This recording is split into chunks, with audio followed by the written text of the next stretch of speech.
kind of riding off the heels of last week where we were talking about The Mandalorian.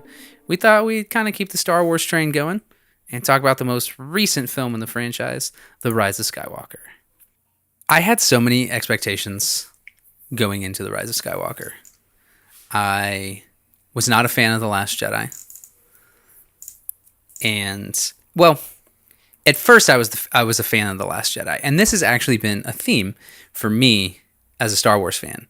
As I see the movie the first time and I really enjoy it because it's Star Wars. And it's just, it's a beautiful, well-made space opera, and I'm always blown away by the visuals. And then after I analyze the story, I'm usually like, it could have been better, That's how I felt after The Force Awakens. And that's really how I felt after The Last Jedi. Because my first out of The Last Jedi, I was like, this movie's great. I really like this, this, and this. And then I watched it again, and I kept thinking about it, and I was like, no, this movie sucks, and I hate everything about it. And kind of feel the same way about The Rise of Skywalker. Well, the thing that's interesting about The Rise of Skywalker is it's a very divisive film. I think my biggest complaint with this one is that it felt, and I knew this going into it, it felt like J.J. Abrams was making his own Episode 8 and his own Episode 9 and cramming them into one movie and trying to ignore what happened in The Last Jedi. Yeah. And that shows in the editing because the movie it doesn't ever breathe. It never pauses for you to just take in what's happening. It's one of the worst edited films. Would you say it's I've ever seen. Would you say it's the Michael Bay of Star Wars films? Oof. I mean, I guess if you're going to make that comparison, yes, because it's the only film in the franchise that moves this way. But I don't know. I have no idea, man. There's, there were a lot of things that I liked about this, but I also think The Rise of Skywalker, I think JJ always plays it safe. Redeeming Kylo Ren was playing it safe. Yeah.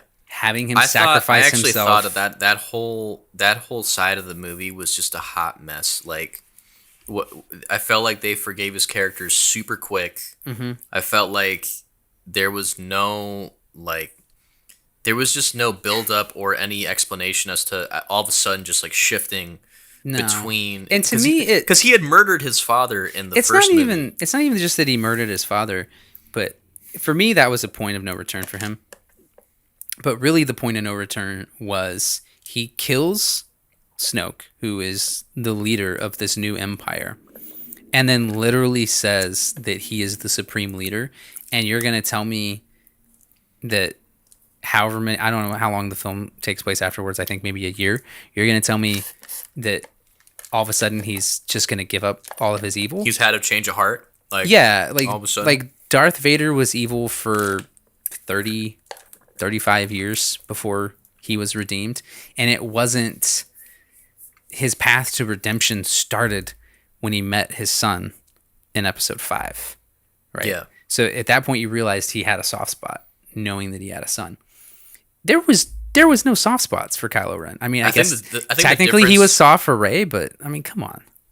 I mean, that's an issue in itself, but I feel like the character development in the older films in those first Star Wars movies is so much better in comparison to this. Here, I feel like there's no breathing room in terms of character development. Things just happen out of nowhere, and I'm just like, yeah, what?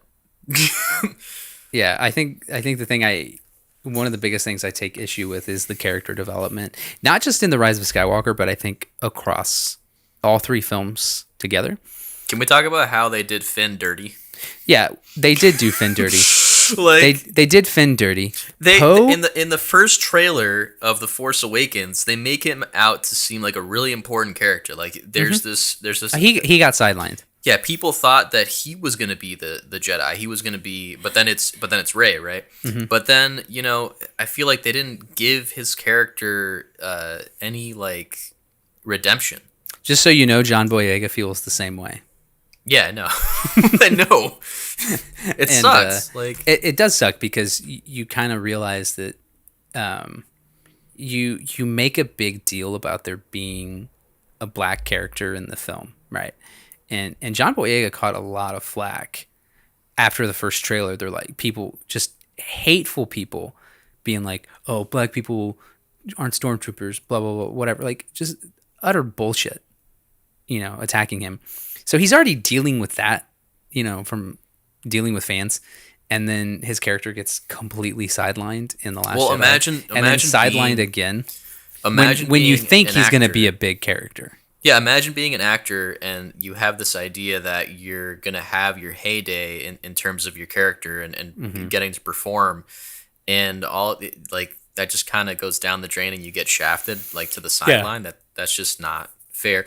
And what really bothered me is I feel like they portray him as the friend who's there to be like Rey's anchor, Mm-hmm. like to bring her back from the dark side. I feel like especially when she's fighting Kylo Ren on they're like clashing in this wave thing in the waves and they're having this fight. Oh yeah, when they're on And the old Death Star. and she defeats him, and then I feel like there's a moment isn't there a moment where she like thinks about killing him or something, or am Um, I misinterpreting that? no, no, there is. She does stab Kylo Ren. She does kill him, Yeah. but she heals him. However, she loses that fight because he's about to kill her. He overpowers her, and then he hears Leia's voice, and he pauses and turns around, and that's when she grabs her sword and stabs him. Gotcha.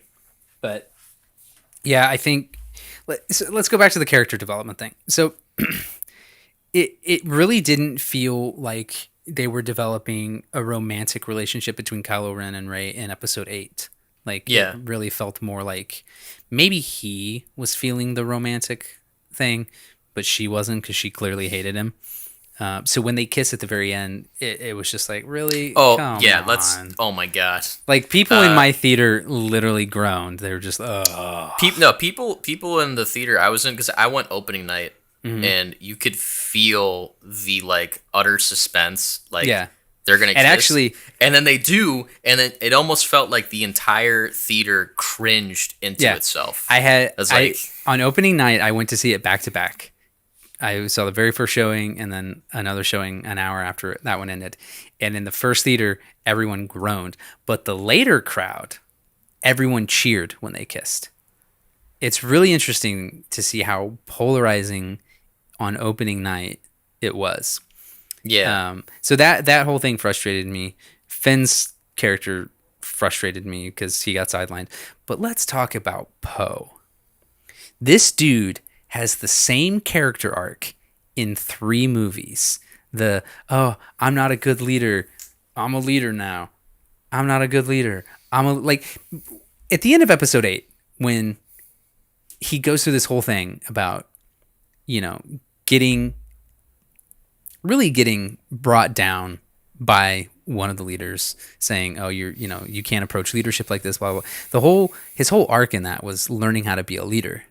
And then when you get into Rise of Skywalker, his whole thing is, "I don't know how to be a leader. I don't know how to be a general." Like, really? Are we really on this story arc again? yeah.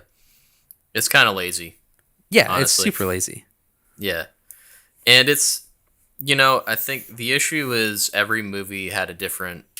I feel like they wanted to put in different directors, Yeah. and it just created this thing where the directors have their own vision of how they want to portray the story, and then those things clash, and then you end up having every movie that has like a different feeling Yeah. to it, different style of filmmaking, and then by the end you're like, well, how do we make this all cohesive? Yeah. And J.J. Abrams, he had to cram all this stuff to make it, I guess. I think that's kind of like a larger conversation about how Disney and Lucasfilm didn't really have a plan. And, as much as people want to crap on the prequels, and rightfully so, like they have a lot of issues. I love the prequels personally. Yeah. But I think what George Lucas understood, despite his issues with the prequels, was you kind of have to have a plan and you kind of have to know where you're going. You look at. I don't think necessarily that the issue is that they brought in different directors. George Lucas brought in other directors to direct Episode 5 and Episode 6, but he was the executive producer, and it was his story, and he just brought in other directors to attack that because he was also creating a production studio at the same time. Like he was founding Lucasfilm while shooting Episode 5. And so if you think about it, but he had the plan. He had the plan for what those movies were going to be.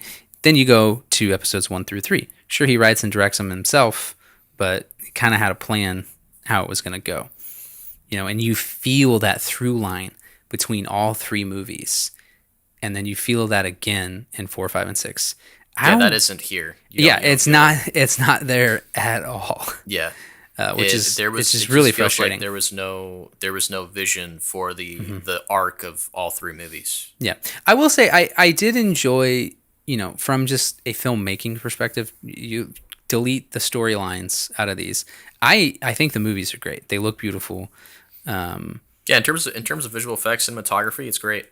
Yeah. I think what they did with Carrie Fisher's character it was probably really tough in the last film, like recreating and using old footage. Yeah. I think they did a lot of CG work around that as well. I think they did. They had a stand-in on set with a different outfit because they didn't want her to be wearing the same outfit, and then they take just Carrie Fisher's face from the other footage that they've shot and superimposed it onto this other actor, which is pretty cool. Yeah, I'm glad that they didn't go the CG route with her, like make her a full CG character like they did with Tarkin in Rogue One. And I'm definitely glad they didn't recast because that would have been... That just would have felt weird. Yeah. That would have been rough. Yeah. Oh, yeah, it would not have been good. But yeah, I mean, overall, I enjoyed The Rise of Skywalker. Like, I enjoyed it, but I don't really have a desire to watch it again. Yeah, me neither. Honestly, I don't think I'll watch 7, 8, and 9 very much.